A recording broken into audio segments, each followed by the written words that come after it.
Friends, இது பார்த்தீங்க அப்படின்னா ஒரு சாம்கனில் வரக்கூடிய ஒரு எஸ்டிகே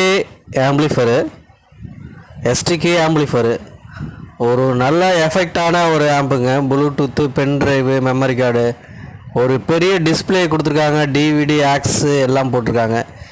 எக்கோ மைக்கு, கரோக்கி, டபுள் மைக்கு நீங்கள் யூஸ் பண்ணிக்க முடியும். எஸ்டிகே 4141 ஐசி போட்டது.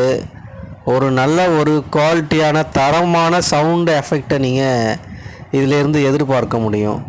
அதாவது வரக்கூடிய மியூசிக்கும் சரி, வாய்ஸும் சரி, நல்ல கிளியரன்ஸாக வரும். சவுண்ட் எஃபெக்ட் அதிகமாக இருக்கும் 4141ல். இந்த ஆம்பு தேவைப்பட்டுச்சுன்னா என்ன வாட்ஸ்அப்பில் காண்டாக்ட் பண்ணுங்கள். ஆர்டரு நீங்கள் ஜிபே தான். ஜிபேயில் அமௌண்ட்டு பே பண்ணி விட்டுட்டு நீங்கள் உங்கள் அட்ரஸை மட்டும் வாட்ஸ்அப்பில் அனுப்புனீங்கன்னா நாங்கள் கொரியர் பண்ணிடுவோம். கேஷ் ஆன் டெலிவரி கிடையாது. ஒன்லி ஜிபே மட்டும் தான். இந்த வீடியோ பிடிச்சிருந்தால் லைக் பண்ணுங்கள், ஷேர் பண்ணுங்கள். நம்ம சேனலை மறக்காமல் சப்ஸ்கிரைப் பண்ணிக்கோங்க. தேங்க்யூ.